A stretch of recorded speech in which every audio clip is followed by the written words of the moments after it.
Don't judge the fruit sa itsura pa lang dahil ang ilan sa mga dinidedmang prutas dahil inaakala nating nakalalason, pwede raw kainin?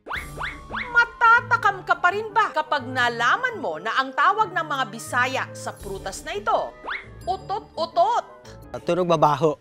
Sa Ingles naman, stinking passion flower. Medyo hindi po maganda yung amoy niya. Hindi siya kaaya-aya. Pero para sa tubong Zamboanga na si Fe, tunog banal daw ang tawag nila sa prutas na ito. Santo Papa.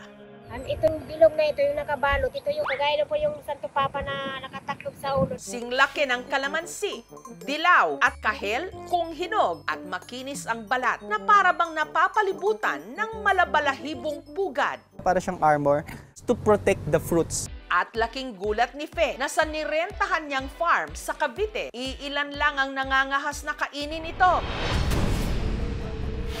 Ang paniniwala raw kasi ng mga taga rito, ang prutas na Santo Papa may lason. Mga ganito, wala naman kinakain na ng ibon. Nakita ko dito, kumuha talaga ako, kinakain ko kasi alam kong pagkain. Sabi ng asawa ko, "Bit kayo kumakain yan, lason yan." Hindi, pagkain yan kasi matagal na ako kumakain. Kung lason yan, matagal na akong namatay. Ito po yung damuhan, nagubat. Dito po tumutubo yung Santo Papa. Pero paano nga ba siya kinakain?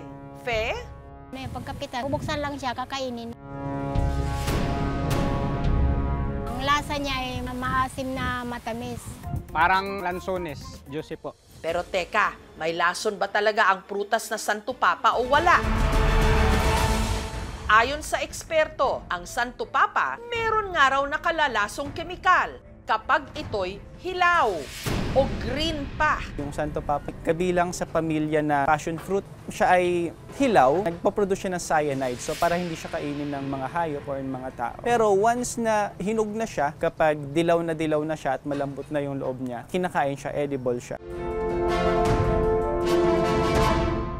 Ang prutas namang ito, mukhang bayabas. Pero sinlaki ng kiat-kiat, kumpul-kumpol ang mga bunga. Sa maninipis nitong sanga, may berde, pula, at kahel.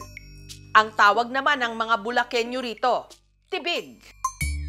Galing sa salitang tubig. Ang mga puno raw kasing ito, tumutubo malapit sa may tubig. Noong panahon ng mga Kastila, nagkalat ang mga punong ito sa mga ilog at sapa sa bahaging ito ng bayan. Kaya dito na isinunod ang pangalan ng kanilang lugar. Welcome to Barangay Tibig. Pagka hiniwaan mo ang puno ng tibig, talagang umaagos yung tubig dito. Pero ngayon, iilang puno na lang ng tibig ang nakatindig sa kanilang barangay. Na-estimate po namin mga nasa 10 o mahigit o 15 na lang po, ganun puno na lang po. Dati ho, ito, sapa. Ngayon, nagkaroon na ng mga kabahayan. Hindi gandun. Habang ang mga bunga naman nito, hindi raw kinagat ng mga residente. Sa aming mga bagong henerasyon ngayon, ay lason nga daw po ito ang kwento sa amin.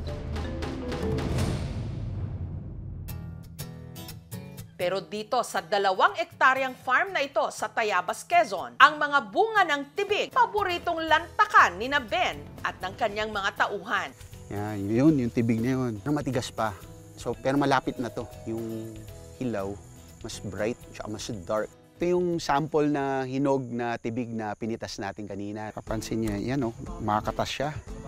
Kita niyo yung parang honey na lumalabas?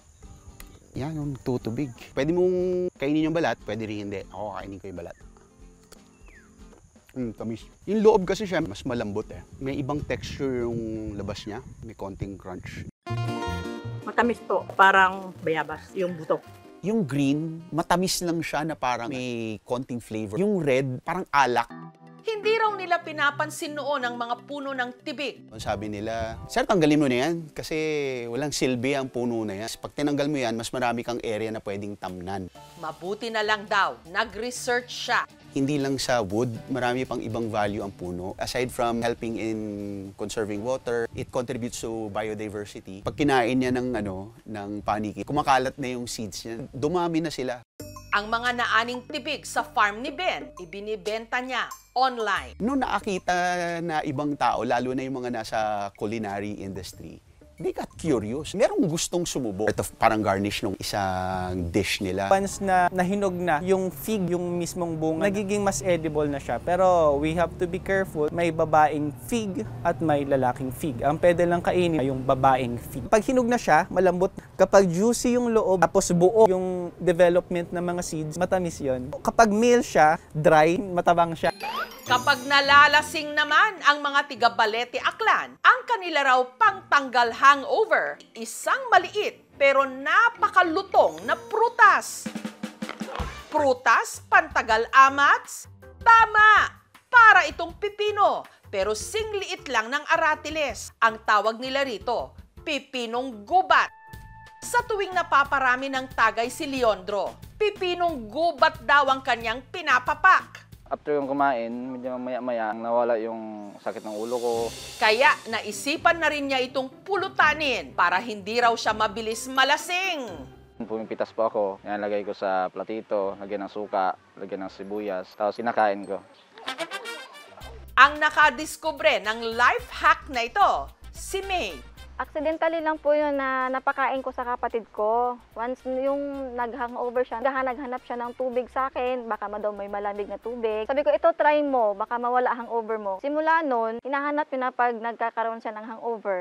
Pero iniiwasan daw nila ito dati. Huwag daw namin kainin kasi nakakalason daw po. May matanda na nagsabi sa amin na nakakain daw pala yan. Hanap lang po tayo ng bunga niya. Tanggalin po natin yung tangkay niya kasi matigas po yan. Maasim na matamis, na juicy, at crunchy siya. Masarap din daw pala itong i-ensalada.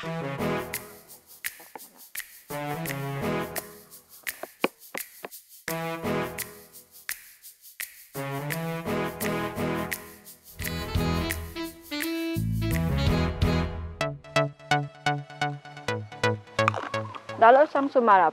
Masarap na yung pipino eh. Solo pa lang kainin, masarap na. Dagdagan yung juicy niya, hindi nawawala yung pagkalutong niya. Ang Menotria, kailangan siya ay hilaw o yung crunchy pa. Kasi once na umabot na sa stage na dark green na siya or dark purple sa iba, yung malambot siya na pwede nang tirisin sa kamay, siya naman ay laxative. Magtatai ka pag nakakain ka ng at a certain amount. Ang mga prutas na ito, hindi basta-basta pinapapak para hindi sumakit ang tiyan o malason. Eat with caution. Thank you for watching, mga kapuso. Kung nagustuhan niyo po ang videong ito, subscribe na sa GMA Public Affairs YouTube channel. And don't forget to hit the bell button for our latest updates.